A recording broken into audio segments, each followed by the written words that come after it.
So I want you to just take a second and imagine something. Think about spending, I don't know, a decade perfecting a business framework or writing a novel. You put your blood, sweat, and tears into it. And then you type a prompt into an AI chatbot and boom. Just spits it right back out at you. Exactly. It spits your life's work back at you, literally word for word. And there's, no credit, obviously no compensation. It's just this massive machine handing your personal genius over to your competitors for absolutely nothing. It's terrifying, really, and it's happening every single day. Right. So today we are doing a deep dive into what is basically the invisible heist of the 21st century. We're looking at how artificial intelligence companies have, well, quietly ingested just vast oceans of copyrighted material. But more importantly, we're talking about how creators are finally building this new type of digital armor to fight back. Yeah, we have a really fascinating source for this today. We do. It's a text titled Protecting Intellectual Property in the Age of AI Theft. And it really zeroes in on the initiatives of Wall Street Journal bestselling author Kary Oberbrunner.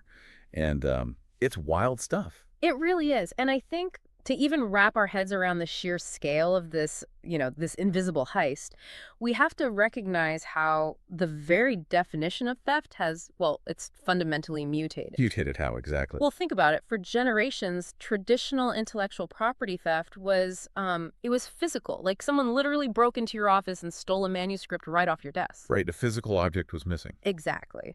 Then, we moved into the digital era and theft became this one-to-one digital transaction. So pirating a movie file or... like illegally downloading an album or a PDF. Exactly. Copying a CD. It was still the singular, trackable act of duplication.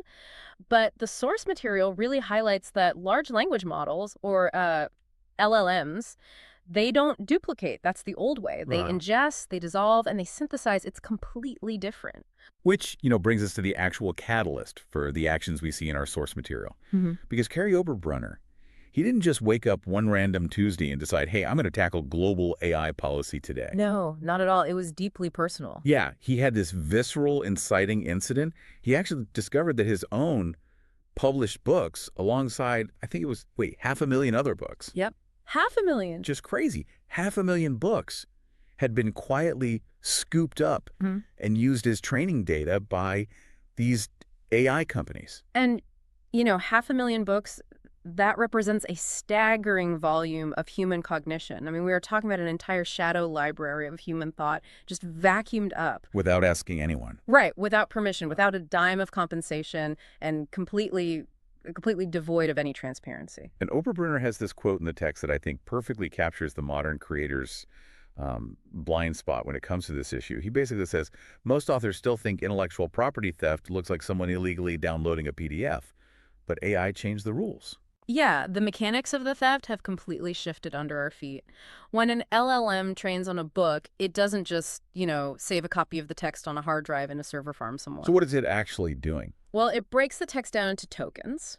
It's mapping the statistical relationships between your words, your unique phrasing, your proprietary logic. Oh, wow. Yeah, it literally dissolves the actual text into mathematical weights. So it's actively learning the underlying architecture of your ideas. And it does that so it can just replicate that architecture on command whenever a user asks for it. Okay, let me try to put a visual on this for you listening right now because it's a lot to process. Yeah. Going back to that idea of downloading a PDF, that is like someone stealing your car out of your driveway. Right. You wake up, you look outside, the car's just gone. You know a theft occurred. You see the empty space. Exactly. But what is happening with this AI ingestion is, well, it's entirely different. It's more like someone secretly breaking into your garage in the middle of the night, taking these hyper-detailed scans of your car's proprietary blueprints down to the millimeter. Right. And then they put the car back exactly as they found it. You don't even know they were there. And then they instantly start mass producing millions of replicas in some factory overseas. That is a perfect analogy. And the most dangerous part, they are handing those replicas out to people who genuinely think they designed the car themselves. Yeah, and the source text actually identifies that specific phenomenon. They call it marketplace confusion. And I'd argue it's the most insidious consequence of this whole technology. Marketplace confusion. Yeah, because think about it. When an end user types a prompt into a chatbot and they get back this brilliantly structured marketing framework or a highly original sociological concept. The machine doesn't give you a bibliography? Exactly. It provides zero footnotes. It deliberately strips away all attribution. So the end user is left with this false impression of their own sudden brilliant genius. Like, wow, look at this amazing strategy I just came up with using AI. Right. While the original creator, the actual human being who spent 10 years developing that framework through trial and error, they are completely erased from the economic equation. The user just assumes the AI, organically hallucinated a brilliant strategy out of thin air. Man, that is bleak. And it means the net of potential victims is vastly wider than just, novelists or people writing traditional books. Oh, absolutely. Because if the machine is stealing frameworks, methodologies, and logic, then the target on the back of just the modern worker is massive. The text is very explicit about this, actually. It lists speakers, coaches, consultants, educators, founders, basically anyone whose ideas create value. Because we are looking at a fundamental shift in what actually constitutes a valuable asset, the source points to the S&P 500 as like the ultimate proof of this transition. Okay, yeah, let's talk about the S&P 500 then. Sure. So if you look back 50 or 60 years ago, the most valuable companies in the world derive their worth from massive physical assets. We're talking steel mills, fleets of delivery trucks, huge warehouses bursting with physical inventory, oil refineries. Real-world heavy machinery that you could physically guard. Like, you could put a padlock on the door and build a security fence. Right. You could hire a guy with a flashlight to protect your assets. But today, the landscape is totally inverted. The text notes that the most valuable assets driving the entire global economy are overwhelmingly intangible. They're invisible. Exactly. The value of modern powerhouse companies doesn't lie in their office buildings. It lies in their code bases, their algorithms, their brand voices, their proprietary systems. It's all methodologies. Yeah, and Oberbrunner explores this extensively, right? Because he's the co-author of that #1 best-selling book, You Are an IP Company. He is, yeah. And the core argument there is that in the modern economy, your invisible assets, your ideas, are the actual engines of commerce. Okay, wait, I need to stop and push back on this a little bit because I want to make sure we are really grounding this for you, the listener. Sure, go ahead. We aren't all Wall Street Journal best-selling authors. I mean, we don't all have 500,000 books sitting in some shadow AI database. So are we really saying that literally every passing thought we have, like in the shower, is now classified as intellectual property? Well, no. Because if everything is IP, then the term completely loses its meaning. So how does a normal, everyday professional distinguish between just having a random idea and having a protectable asset? That's a great question. And it really comes down to the difference between execution and origination. Okay, break that down. So for the last century or so, human labor was largely valued based on execution. Doing the task, filling out the spreadsheet, writing the standard boilerplate code. The grind. Right, the grind. But generative AI has now completely commoditized execution. The machine can do the task faster, and it can do it cheaper. Therefore, the only uniquely human value left in the marketplace is origination. The new idea. Yes. The novel frameworks, the unique step-by-step methodologies, the highly original coaching systems. So a passing shower, thought about, a new flavor of potato chip, that's not IP. Okay, good to know. But if you spend 6 months developing a unique 12-step system for organizational efficiency, and you start using that system to consult for big businesses, that system is your capital. That is your IP. I see. And the tragedy highlighted in the source is that most creators do not realize they're sitting on a goldmine of IP until they expose it to the public. And in the digital age, exposing it to the public basically means exposing it directly to the web scrapers. Exactly. So if you are that consultant, right, and you publish your proprietary 12-step efficiency framework on your company blog, or maybe you break it down in a free public webinar to get leads, but you do it without protecting it first, the machine just absorbs it. It's gone. Your life's work becomes a generic, uncredited answer generated by a chatbot for your direct competitors. Which really exposes a massive vulnerability in our current legal infrastructure. I mean, the speed of AI ingestion operates in milliseconds. Web scrapers are constantly crawling the internet, instantly absorbing newly published content into their training data sets. So if the theft is happening at literally the speed of light, and the S&P 500 proves these invisible ideas are our most valuable assets, the traditional legal system seems, well, completely unequipped to protect us. It's way too slow. Right. filing a traditional copyright or a patent, it's like mailing a handwritten letter to the fire department while your house is actively burning down. That's exactly what it is. You have to fill out government forms, pay filing fees, wait months or even years sometimes for approval. And by the time the paperwork finally clears and you get your shiny certificate, the scrapers have already strip-mined your website. They've trained a global model on your IT. Right, so how does a creator actually close that speed gap? Well, you cannot fight a light-speed technological threat with an analog, paper-based defense system. That friction is exactly what the source material addresses next. Oberbrunner actually launched a company called Instant IP to counter this specific vulnerability. Okay, instant IP. Yeah, and they initiated a campaign called Protect the Book IP.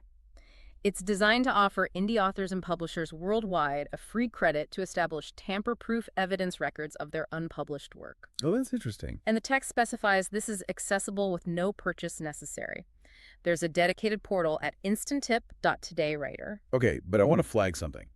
The word unpublished is doing a lot of heavy lifting there. Oh, it's crucial. Because as we established, once it hits the open internet, the scrapers already have it. It's too late. Now, Instant IP bills this approach as idea protection at the speed of thought IP, claiming it takes less than a minute.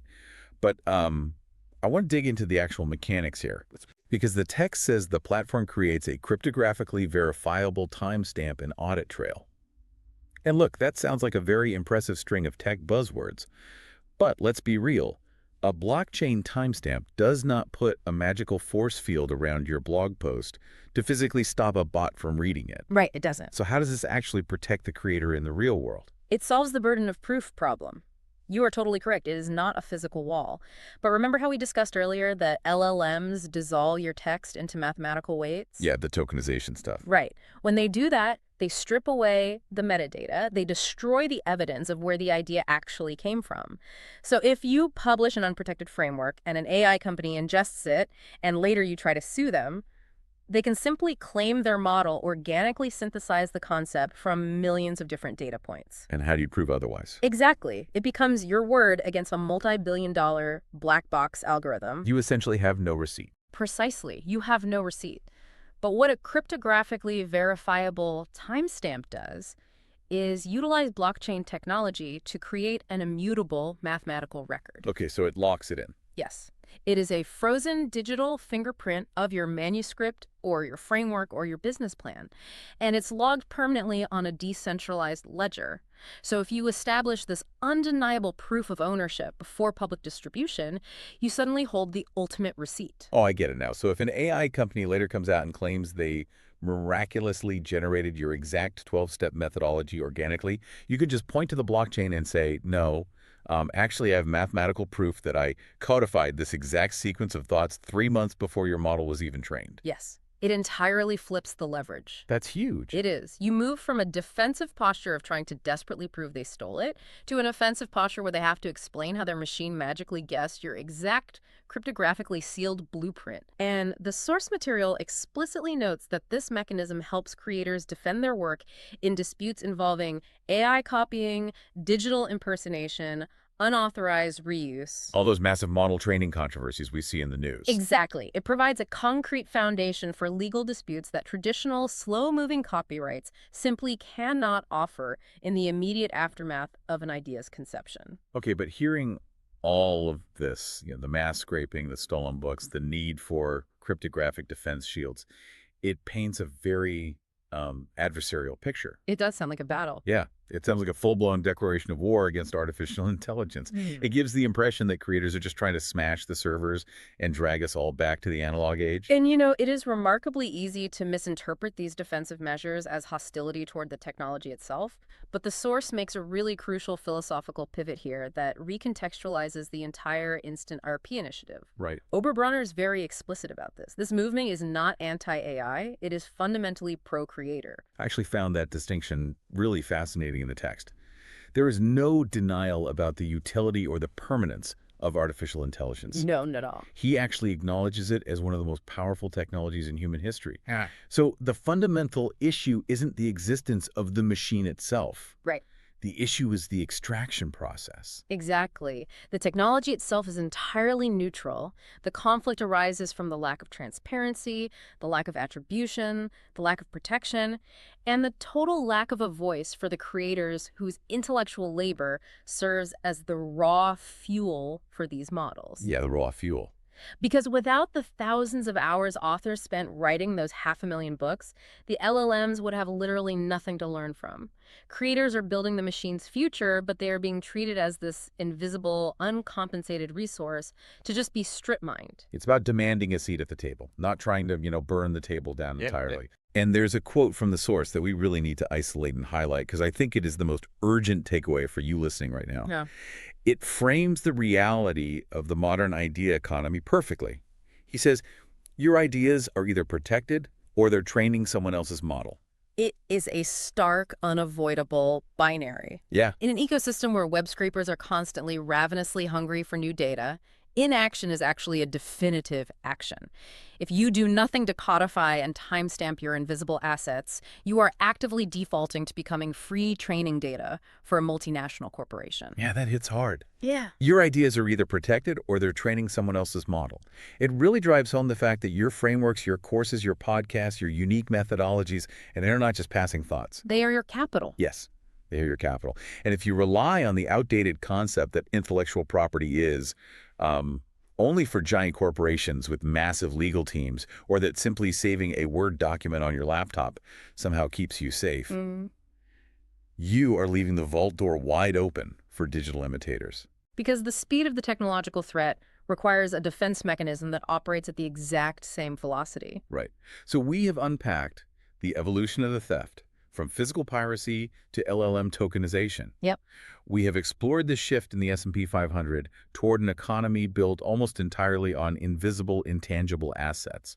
And we have broken down how tools like InstantIP's cryptographic timestamps solve the burden of proof, allowing creators to, lock down their blueprints before the scrapers can dissolve them. And, if we follow the trajectory of the source material to its logical conclusion, it actually leaves us with a profound, almost existential question about the future of this technology. Oh, I love a good thought experiment. Where does this take us? Well, consider the ultimate success of an initiative like InstantIP. Okay. Imagine a future where every author, speaker, consultant, and creator instantly timestamps their original work.